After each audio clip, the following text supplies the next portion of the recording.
This is the U.S. Report with James Morrow. Good evening and welcome to the program. A lot's been going on, so let's take a deep dive into U.S. politics and have a little bit of fun along the way. Coming up tonight, pro-Palestine protesters declare war on Christmas. Hamas huggers swarm the streets around the Rockefeller Center tree lighting in New York City. All the details shortly with Newsweek's Batya Ungar-Sargon. Also tonight, is all that Middle East mayhem starting to hurt Joe Biden in the polls? Could he be hurt any worse? Pollster John Zogby joins me as 2024 draws ever closer.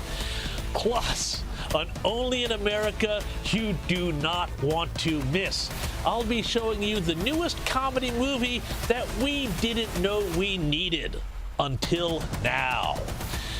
But first, I get asked a lot of questions when I'm out and about. Very often, they're things like still or sparkling, olive or twist. But even more than those things, I get asked, do you really think, James, that Joe Biden is gonna make it to the next election? And that's a question to which I think the answer, as we've discussed, is no. I mean, the man can't make it through a sentence, and he has to use the short stairs on the plane. 9, 10, 11 months on the campaign trail for a guy in his apparent condition, that's a pretty big ask. But then this question leads to another question. How could the Democrats make a switch, given, well, all the difficulties that presents? Think about it. Officially, the primaries start in February, though no one expects there to be a serious challenge from within the party, as Bobby Kennedy Jr. has already gone rogue as an independent. And if the party bigwigs decide to ditch Biden, the logic goes, well, wouldn't they then have to elevate Kamala Harris to the top of the ticket? I suspect even she might think that that's a bit of a joke.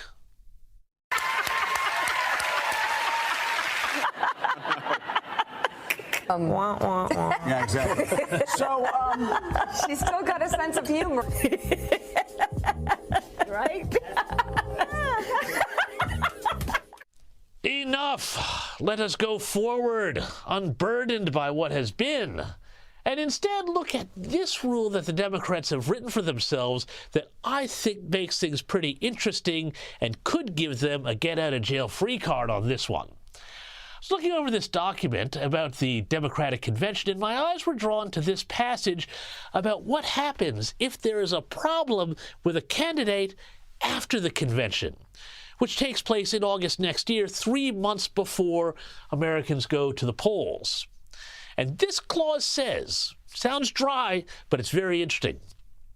In the event of death, resignation, or disability of a nominee of the party for president or vice president after the adjournment of the National Convention, the national chairperson of the Democratic National Committee shall confer with the Democratic leadership of the U.S. Congress and the Governors Association and report to the Democratic National Committee, which is authorized to fill the vacancy or vacancies, unquote. Now, okay, I hear you saying, what's the big deal about that? Well, simply this. If you parse it, then it looks like, according to this rule, in this eventuality, a resignation, perhaps spurred by a quiet tap on Joe Biden's shoulder, would leave the rest of the ticket in place. That means Kamala Harris, the vice president, would still presumably be locked in, not to be moved out of the VP spot. There's no provision in the rules to automatically move her up the ticket. Unless, of course, she also was to resign and take a chance with a spill to try and put her at the top. Big risk. So, what does this mean? Well, it means that if they decide to get rid of Biden, they can for once point to the rules and say, hey, actually, sorry, we're following them this time. There's nothing we can do. Kamala's locked in as VP. Now, of course, the next question becomes, who do they put at the top of the ticket?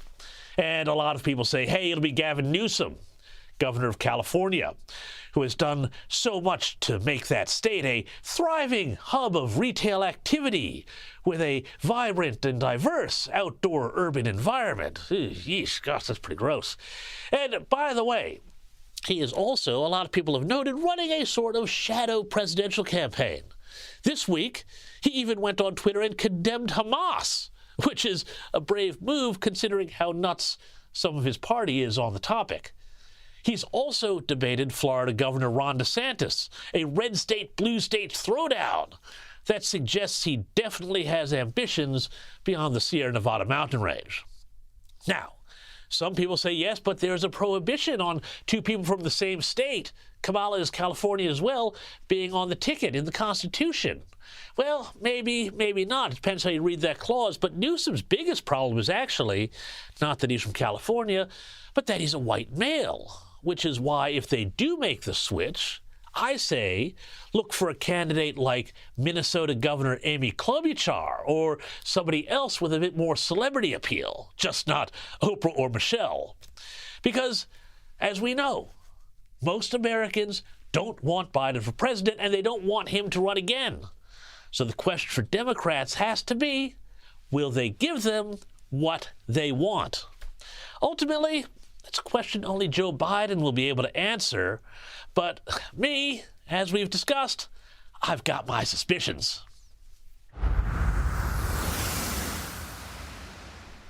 Now, we have seen some unbelievable scenes out of New York this week where the 90-year tradition of lighting the tree at Rockefeller Center was disrupted by pro-Palestine, let's call them what they are, pro-Hamas protesters, carrying Palestinian flags and, of course, signs equating Israel to Nazi Germany.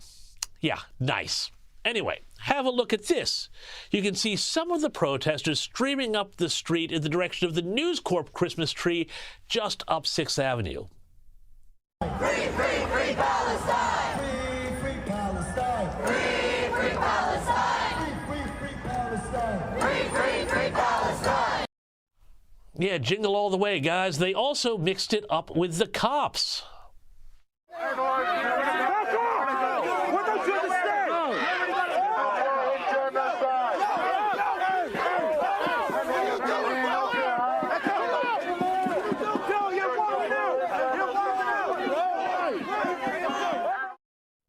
And amidst all these Hamas cosplayers, this man seemed to get in more trouble for holding an American flag than the Hamas kids did for disrupting the tree lighting. Yeah, right? You hate America, but you stay here and you live here. Why? You're not American. Why don't you go to Iraq? Why don't you go to Iraq? Why are you pulling that? Why are you pulling that? They hate America. They hate them. They hate them. Deport this. Look at this piece of Kick him. You gonna kick? You gonna... Free Palestine! Well, joining me now to discuss this and more is the opinion editor at Newsweek magazine, a keen analyst of U.S. politics and the failings of the mainstream media, Batya Ungar-Sargon. Batya, thanks so much for joining us on the U.S. Report. I'm just going to go out on a limb here, but pro-Palestine groups disrupting tree lightings doesn't seem like if I was trying to get sympathy for my cause, I'd go about it if I was trying to endear mainstream America to me. But is this what Americans are now going to see at every big public event going forward? These chuckleheads.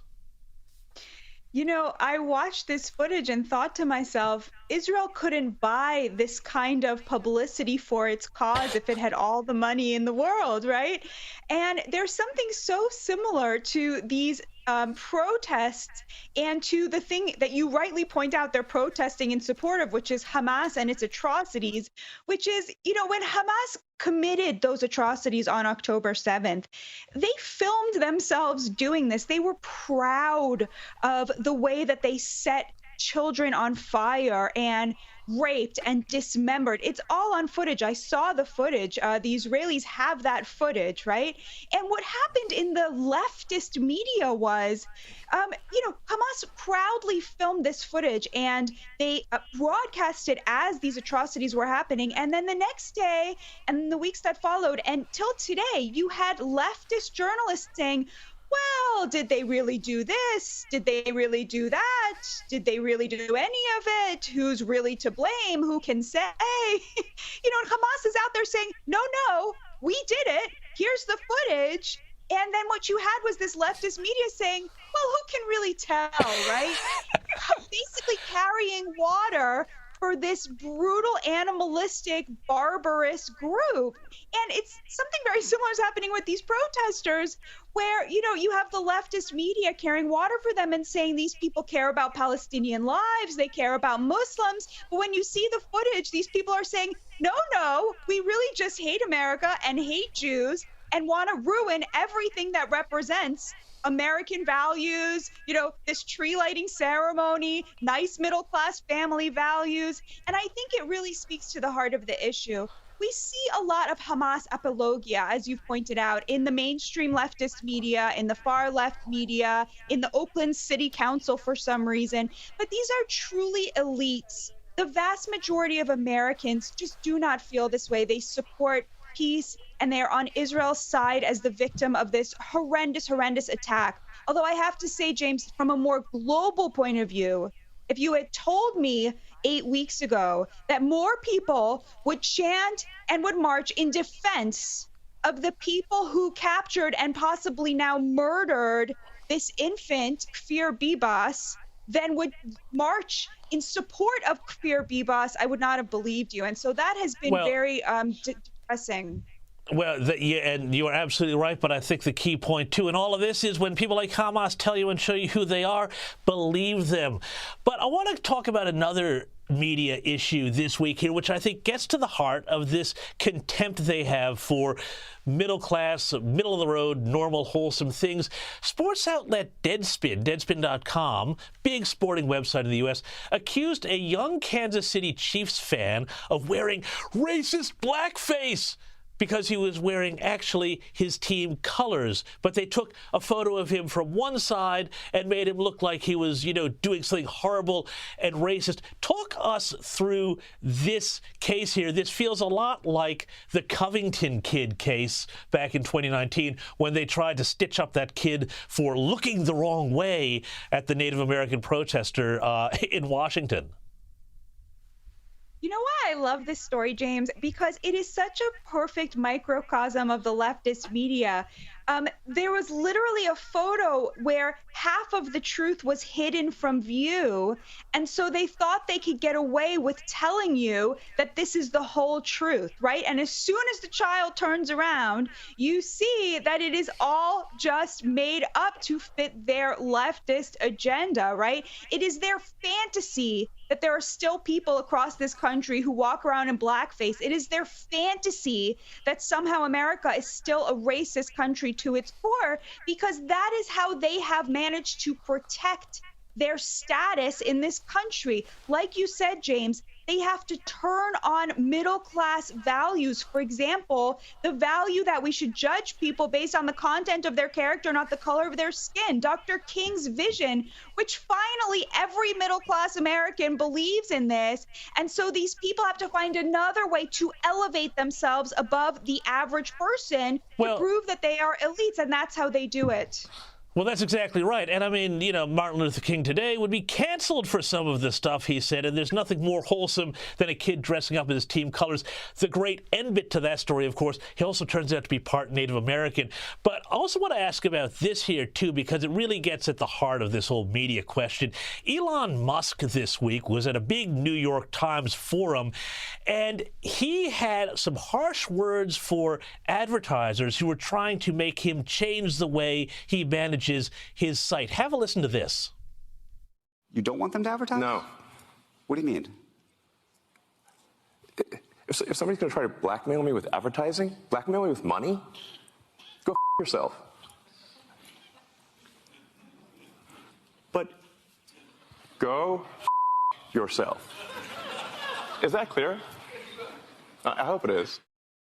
Now, Batya, everybody I saw lost their mind on the left when I thought the left would have loved somebody standing up to advertisers trying to bully somebody, with their advertising dollars. But not in this case. What's going on?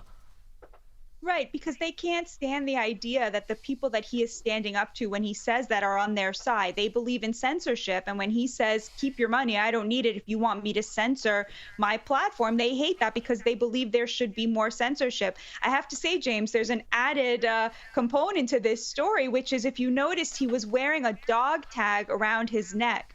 That dog tag says, "Our hearts are in Gaza, bring them all home." And he got that dog tag in Israel, and he promised that he was not going to take it off until all the hostages were home. And to me, it looks a lot like, Elon Musk went to Israel for 24 hours and came back a different man. Well, and it's so funny too because they've tried to stitch Elon Musk up as an anti-Semite, which again seems to me the whole virtue signaling game of this has been revealed, and it reveals to me, I don't know what you think about this, Batya, but that Twitter is kind of this echo chamber now where people are so upset that he's come in and shined a bit of a light and shown people the real world outside of it. One part of what he's done has increased the amount of anti-Semitism on the platform, which is he has allowed people to make money off of viral content. And of course, anti-Semitic racist content goes pretty viral. So there is more anti-Semitism on the platform. I don't mind that. I think we should be able to see it out in the open. But I will say, James, the minute he got back from Israel, a lot of the massive accounts that worship him specifically changed their tune on Israel. And he himself apologized deeply for the anti-Semitic tweet that he had endorsed, and I believe him. Well, good for him. Batya Ungar-Sargon, we're going to have to leave it there. Thank you so much for joining me on the U.S. Report. Thank you so much, James. And now it's time to bring in our U.S. Report regular, former White House Chief of Staff and Senior Advisor at Bondi Partners, Mick Mulvaney. Mick, thanks so much for coming on the program again tonight. All sorts of fascinating things happening with the Hunter Biden investigation, which, of course, is still rolling on. And this week, I saw there was a fairly interesting gambit from Team Biden. They actually offered to testify to Congress, but only in public, so that they said Republicans couldn't twist around what he says. What's your thoughts on this strategy here? I thought it was pretty interesting. Yeah, this is fascinating, James. And if you and I ever get subpoenaed to go to Congress, we should do exactly what Hunter Biden has just done. And this is why. The private meetings, right, the private deposition would be performed in private by a professional lawyer. There's no time limits. It's an ordinary deposition, right, done by professionals. The stuff that's done on camera at the congressional hearings is very much different. It's done by amateurs. The head of the Republicans in the House Oversight Committee is a farmer, not a prosecuting attorney, and they're time limited. You can only ask about 5 minutes worth of questions, and the folks who are giving answers are allowed to delay, and they often do. So this is actually a very smart move by Hunter Biden. And because of this, now you know why the Republicans are pushing back and saying, no, no, no. We are going to have this private interrogation first, this private deposition, before we then do something in public, because they need the professionals to do this and not members of Congress. And I mean, to dive down a little more deeply into this strategy, is the Biden thought here that maybe the Republicans on Capitol Hill who do this in public in front of the cameras, they start playing for the cameras and go a bit too far and then plays into the, oh, poor Hunter is just a victim sort of narrative? Because as we know, playing the victim right now seems to be your guaranteed route to victory in the press. Sure. If you see a public hearing at a congressional sort of committee level, every single answer that Hunter Biden gives is going to be tied in some way, say, to his former drug addiction, right? He's going to play that. He's going to have 5 or 6 talking points that he will use on every single answer. It's not a real interrogation. If you had a special committee made up like we did under the Benghazi investigation, where it was staffed by members of Congress who were really lawyers in the real world, that's a different story. But this is an ordinary congressional hearing. So, no, it is pretty much a show trial when you finally get to those public hearings. And that's why the Republicans are so desperate to have a real deposition done behind closed doors with lawyers on both sides. Hunter Biden would have his professional lawyers as well. But that's where the real information would come out. So can Congress essentially compel them to do that, to go down that road? And if they do, does then the narrative become, oh, look, they're afraid to do this in public because they're a bunch of big, mean Republican bullies? Yeah, that's sort of the quandary the Republicans face right now, which is that, yes, they could try to enforce the subpoena and to refer Hunter Biden to the Department of Justice for not abiding by the subpoena. And that's how the system would work. But who runs the Department of Justice right now? Hunter Biden's dad. So it'd be very unlikely that the Democrat Department of Justice would enforce a subpoena issued by the House Republican Oversight Committee. This is the same thing that we faced, James, back a decade ago when we tried to get the Attorney General to show up to talk about various things that the Department of Justice was doing. The Department of Justice, he didn't abide by our subpoena at the time, and it was his actual agency that refused to enforce the subpoena against himself. So you do get that situation here when you've got one party in control of the House and another party in control of the White House. Well, it's all pretty messy, Mick, but it really is sort of a case of subpoenas at 10 paces here, because, you know, we had Special Counsel Jack Smith's comprehensive search warrant for information released this week related to President Donald Trump's Twitter account.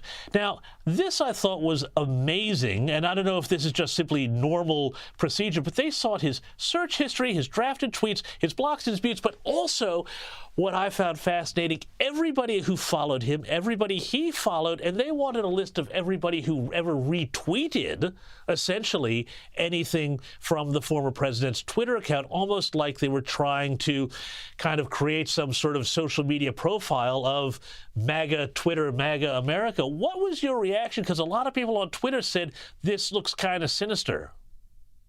It does look kind of sinister. And my guess is, and it's just a guess, that your instinct is correct. This is just the ordinary course of business, that whenever they find somebody who has a Twitter account that is relevant to their investigation, they ask for all these things. I don't think there's any way that any court is going to enforce this, because face it, you and I may have retweeted something that the president said over the course of the last 7 years. Are they going to come after us? I don't think so. So my guess is this is just sloppy lawyering on their part. Is there something specific they're looking for? That's the one thing I ask about. Is that, look, they make it look like they're casting this wide net, but maybe there's really only 2 or 3 people that they're interested in following or finding out about, and they don't want to tip it off to the Trump defense team that they're looking specifically, say, for you or for me. So that might be why they're using this general language. I don't think it will hold up, and sooner or later, we will know really what the Department of Justice is looking for. Does this then, though, you know, the narrative around this play into the Trump hand that the Justice Department is going too far, and that, again, he is the one who is protecting ordinary Americans from this Justice Department and big tech deep state that wants to basically criminalize retweeting Donald Trump's tweets, which, even if you don't like his politics, some of them were damn funny. Yeah, you're absolutely right. If you're asking yourself, if your question implies whether or not Donald Trump is a better politician than Jack Smith, the answer is yes. The Department of Justice has made a bunch of mistakes along the way. They have given plenty of evidence to sort of back up the narrative that Trump wants, which is that he's a victim, that this is a weaponization of government coming after their political enemies. They have given plenty of fuel to that fire, and this is not just the first example. Going back to the very first raid on Mar-a-Lago, which is what now? More than a year ago, you and I talked about that. This just looked bad. The Department of Justice is losing the political battle here. It's one of the reasons you've seen Donald Trump skyrocket in the Republican primaries, as he's managed to turn what you might ordinarily think would be a negative into a political positive. He's a better politician than the folks at the Department of Justice. That should surprise nobody. And finally, I just want to go to the sad news of Rosalind Carter, Jimmy Carter's wife's funeral this past week gone by. Joe Biden was joined there on Air Force One going to the event by Michelle Obama, Hillary Clinton, and Bill Clinton on Air Force One. Interestingly, though, Barack Obama, I think he stayed behind in Washington. Was he left behind just to sort of run the show while everybody was off at the funeral? Yeah, the speculation here in Washington, D.C., and I imagine it's made its way across the Pacific, is that this is part of the scheme to sort of promote Michelle Obama as the potential replacement for Joe Biden in the 2024 election. Here's what I can say about that. I don't know the Obamas. I've only met President Obama twice, which is saying something, by the way, as to how aloof he was, but that's another story for another day. All the Democrats I know who do know the Obamas and know them well say that she has absolutely zero interest in doing this. They feel like they have done their public service. They are fabulously, fabulously wealthy right now, and they have their privacy, and there's very little interest. There's zero interest on the part of Michelle Obama into coming and running in 2024. So I'm not sure why Barack was not there, but I'm pretty sure this doesn't have anything to do with Michelle Obama replacing Joe Biden on the Democrat ticket in 2024. Well, Mick Mulvaney, that's a relief. Thank you so much for joining us again on the U.S. Report. Now, don't go away because California has gone crazier than you can imagine, and Gerard Baker is going to join me to talk about whether Donald Trump is going to rejoin the wave of populist leaders taking power around the globe. But first, are you worried about packing on the pounds this holiday season? Maybe you can't take off the keg you put on last Christmas. Either way, this woman has a solution. Here I am back in January of last year. I just couldn't keep the weight off no matter how many different exercise programs I tried. Now I'm down to my ideal weight, and it's never been easier. All I had to do was vote blue, no matter who. Every time I went to the grocery store, I always had so many different options to choose from. But now I'm lucky if I can even fill my basket up. I used to be really unhealthy, never got that much exercise. But now that I can't afford to put gas in my car, I have to walk to work. And as an added bonus, I don't have to worry about being carjacked anymore. So you can ditch Tybo and start saying Ty Joe. Come on, man. Yeah, nah, thanks, but no thanks, Joe. Gerard Baker after the break. Welcome back to the program. In a moment, the battle between fleece vests and MAGA hats with Gerard Baker. And a little later in the show, I've got a trailer for a new film that may be the most un-PC movie since Blazing Saddles. That's right. But first, I don't know how it is possible, but I think I may have found the greatest concentration of leftist idiocy this side of North Korea. Where, you might ask, is this? Well, this weapons-grade stupidity was on display this week in Oakland, California, the fetid and violent sister city to San Francisco. You see, the local council wanted to put up a motion urging a ceasefire in Gaza. Then, one of the council members tried to insert language condemning Hamas, which seems fair enough, I guess, but not so fast. Check out what happened next. There's not been beheadings of babies and rapings. Israel murdered their own people on October 7th. Calling Hamas a terrorist organization is ridiculous, racist, and plays into genocidal propaganda that is flooding our media and that we should be doing everything possible to combat. I support the right of Palestinians to resist occupation, including through Hamas, the armed wing of the unified Palestinian resistance. As an Arab, asking with this context to condemn Hamas is very anti-Arab racist. Well, it's not often that I'm left speechless, but really, what else is there to say except to note that an awful lot of them were wearing their masks, and good on them. But the thing is, they're not alone. This is where a lot of the progressive left is. They've run off onto the spiral arm of Western self-loathing and Hamas hatred. And of course, a bunch of them, as I say, were there with their COVID masks, so you can see they just go from one thing to the next. And I reckon this video should be played across the U.S. going into the next election so that voters can see just what Democrats really think. Needless to say, if Republicans ever engaged in such behavior about an atrocity, they'd be condemned from sea to shining sea, and rightly so. But here's an idea for the Oakland City Council. You guys preside over one of the most dangerous and crime-ridden cities in America. Your murder rate of 16 per 100,000 residents makes you more likely to be a victim of homicide there than in Russia, Iraq, or Lebanon. So maybe, Oakland City Council, instead of worrying about Gaza, you propose a ceasefire for your own town of Oakland instead.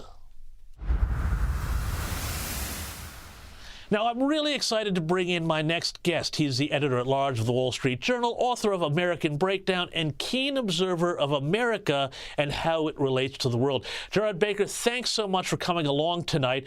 I wanted to start off by asking you first about the death of Henry Kissinger, towering figure in world affairs, known for his roles at the center of some of the greatest events of the second half of the 20th century, from the end of the Vietnam War to the opening of China, and a lot more that we do and probably don't know about as well. Now, Gerard, tell us, you would have had some meetings or dealings with Dr. Kissinger. What were your impressions, and how do you think he should be remembered? Well, thanks for having me, James. I mean, I think the first thing to say is that I think it's a demonstration, and I'm you probably agree with this, of the grip that the kind of cultural left has over so much of our public discourse, that somehow Henry Kissinger is described, and I keep reading these obituaries today, as sort of controversial figure. They call him polarizing or divisive. And look, of course, Henry Kissinger, long-standing, he was Secretary of State and National Security Advisor in total for 8 years, and one of the most pivotal moments in American history. Of course, like all of us, he did some things that it would have been better if he hadn't done, and some terrible things. We all know, the secret bombing campaign that we now know about in Cambodia during the Vietnam War, or the support for the Indonesian government as it was brutally suppressing the insurrection in East Timor. Of course, like every politician, like every statesman, he did things that did not look good, certainly judged from history. But James, the most important thing is this was a man who, in his while he was in office, did some of the most important things that any statesman has done in the United States history to protect the United States, to save the world from war, to preserve the peace, and ultimately to promote freedom. Just take the three big things that he's probably particularly famous for when he was in office in the 1970s under both President Nixon and President Ford.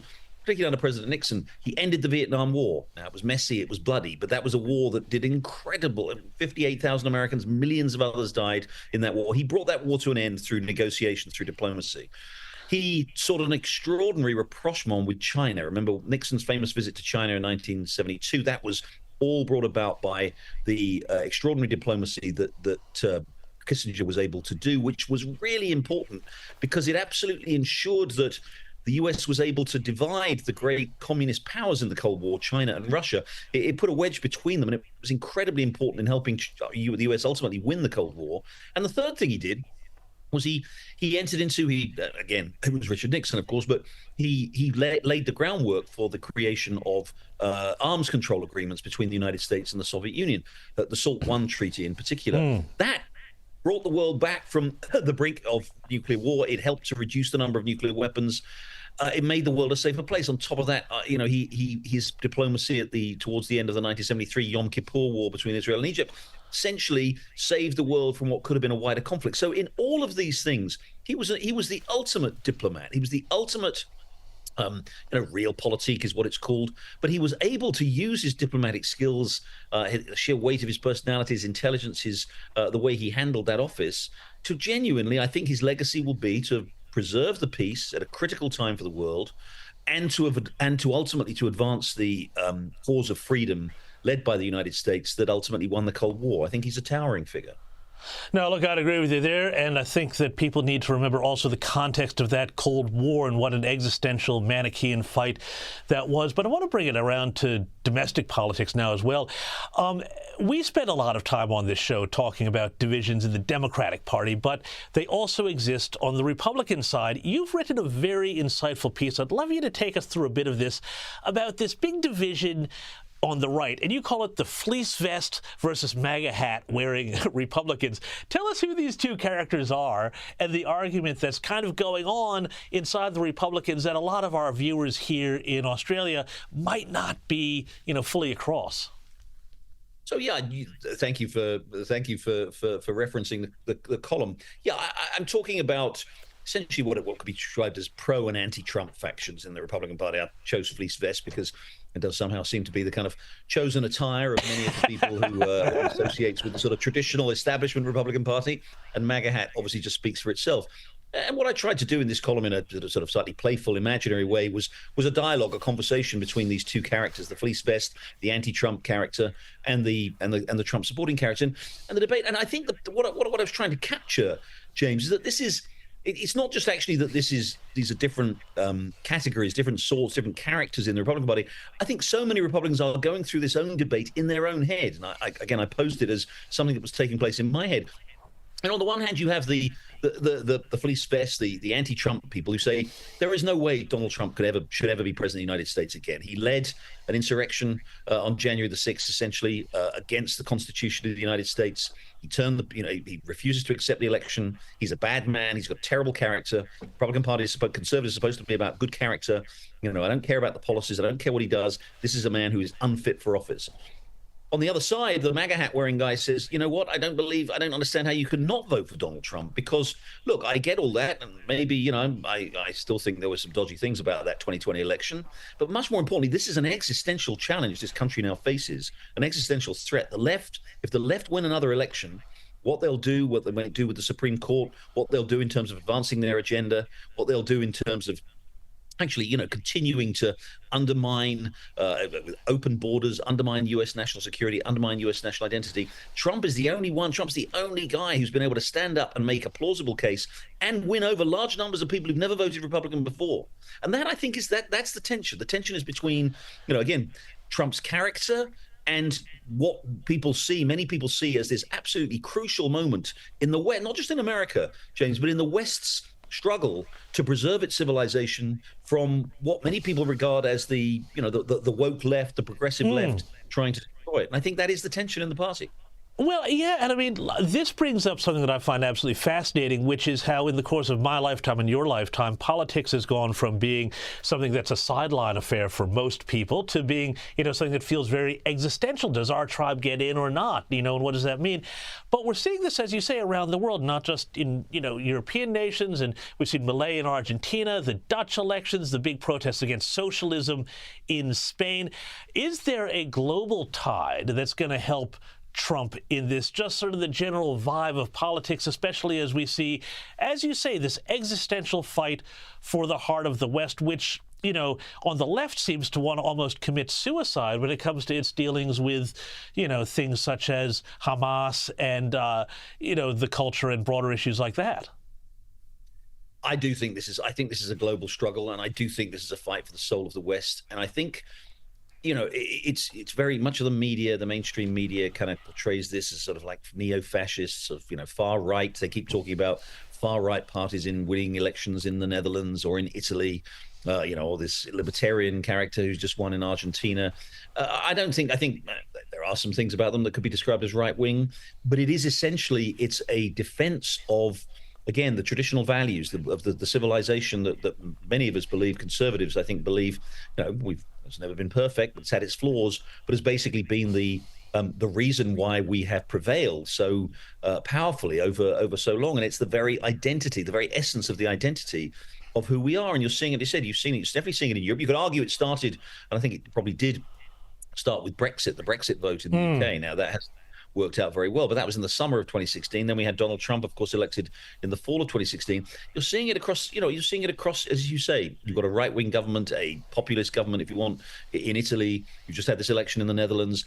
The right-wing party, Germany, Alternative for Deutschland in Germany, the National Rally in France. These are all advancing. They're all getting way, way higher shares of the vote than they used to get. I think you can even see it, and James, I defer to you, you know much more about this, but I think this sort of revolt of people against these elites, which is what essentially this is about. You could even see maybe that was the case in the referendum you recently had in Australia. It absolutely was. The voice of Parliament. I think that is. So I think the people are, if I may put it this way, the people are revolting. They are saying, we've had enough of these elites, telling us that our national identity is not something we should be proud of, telling us that our national borders are not something that we should protect. We should have open borders, open immigration. We should have open trade, globalization. People are pushing back against that. And yeah, it's a global phenomenon. And I think, and again, this is very much the core of the debate here in the Republican Party as we enter the election year. As Mel Brooks said in History of the World, the people are revolting. That's right, they stink on ice. Gerard Baker, author of American Breakdown, thank you so much for joining us. And you out there, go buy his book. It's great, and a lot of it applies to Australia, too. Now, we're going to take a short break and come back with John Zogby and show you the movie trailer you won't want to miss. But first, as we head into the Christmas party season, how about a little small talk tip from President Joe Biden? Find out the other person's name, and then kick the conversation off with a little fact about yourself or your job to get things booming. Hey, Nick. This is Nick Ruhani. Now, look, my Marine carries that. It has a code to blow up the world. That doesn't. This is not nuclear weapons, is it? All right, okay.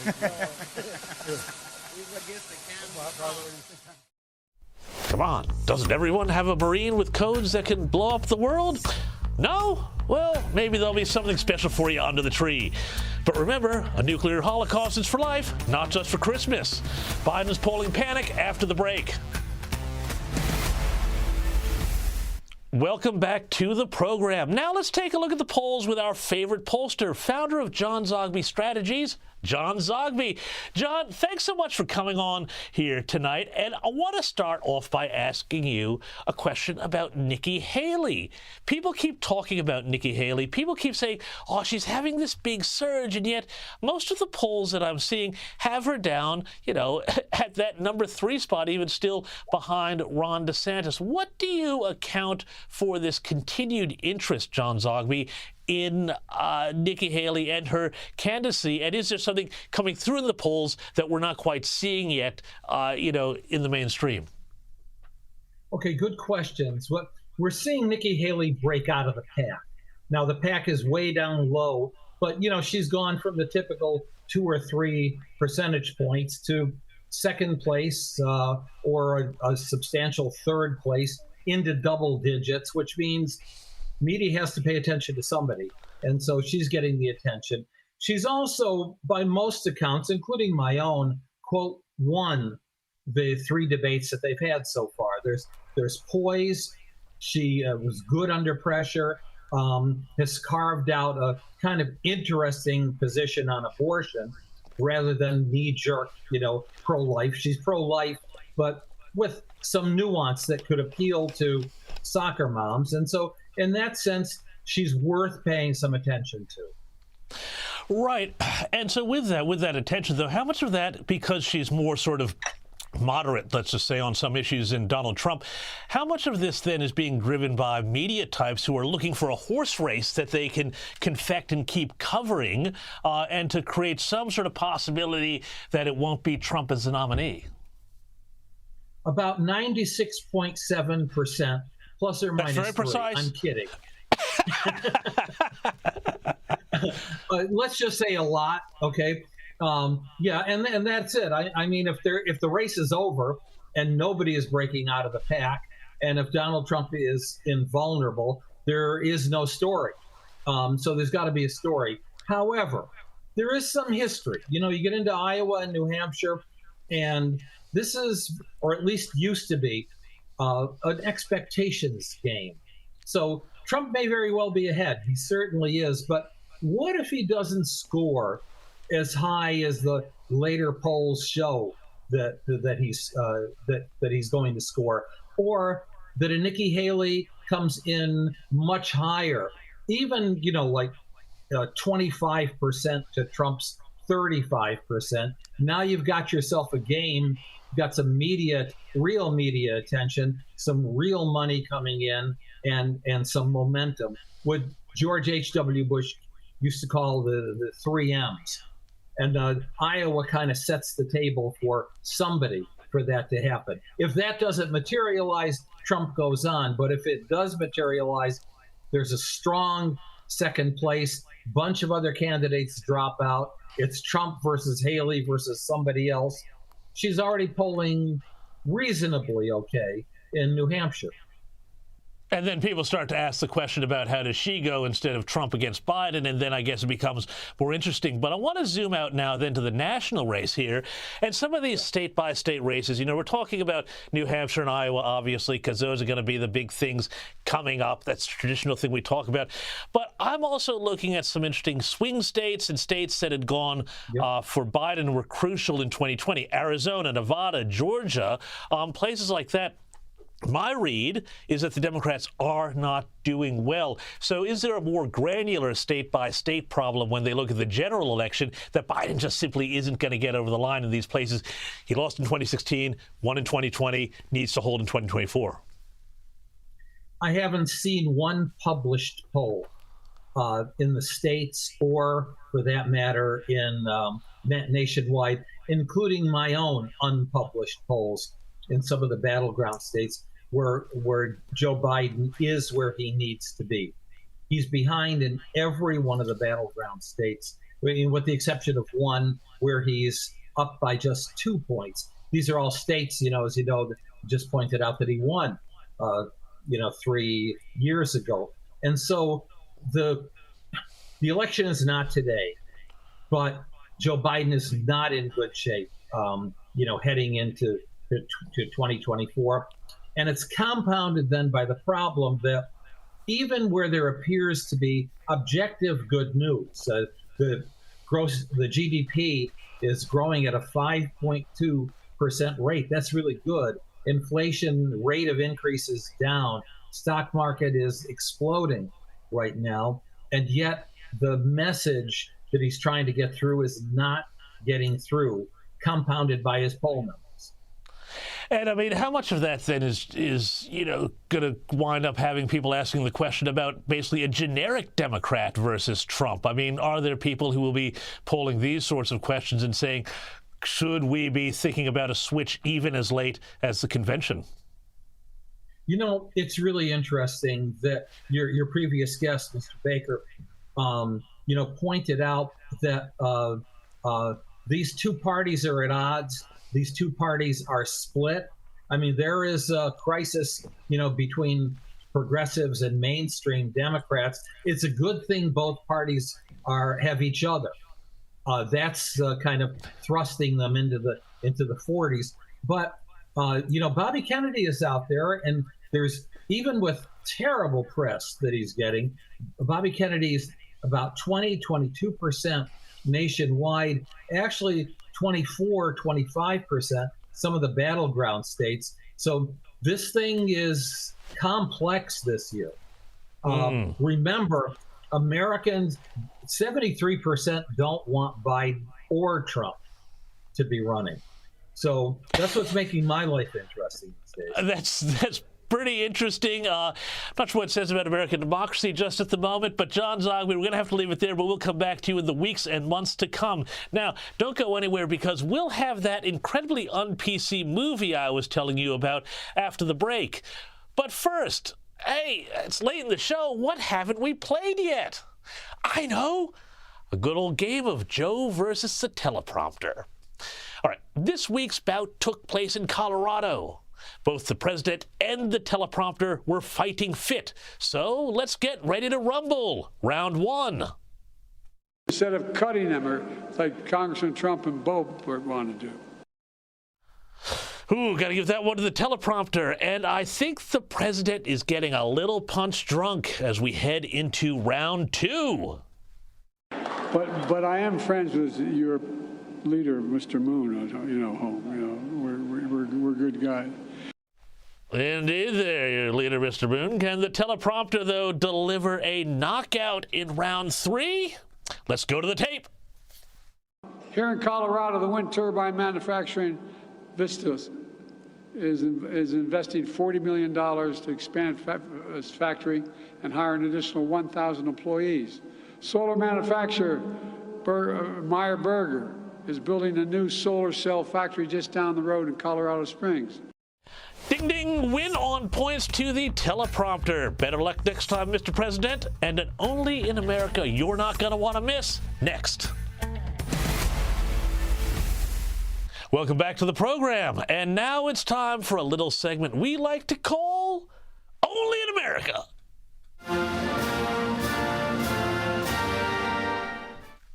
Are you like me?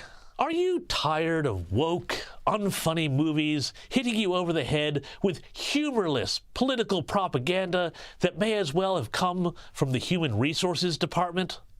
Are you waiting for a film to drop that is actually, amusing and topical and, heaven forfend, controversial?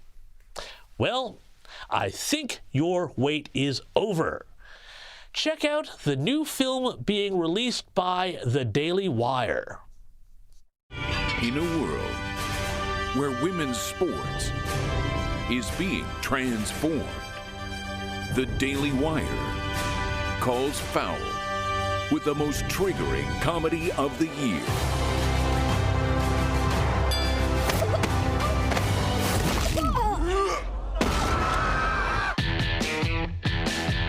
Guys, this is serious. Sports can be your pathway to a better life. You can beat them. What do you know about the U.S. Opens for the Global Games? You want us to compete as women. $5,000 prizes. My lover says you were a great coach back in the day. Join. This is the way the world is now. My 8-year-old daughter told me all about it. So a guy can become a girl with no physical changes at all. Oh, that's called gender fluid. It's time. We're in. I'm in. I'm in. To play. Lady Balders. Mount up. Like a girl. Guess what? I'm with her. And there's more where that came from. Brilliant stuff. Check it out at dailywireplus.com. That's all the time we have for this week. Have a great weekend, or should I say, have a ball. Bye-bye.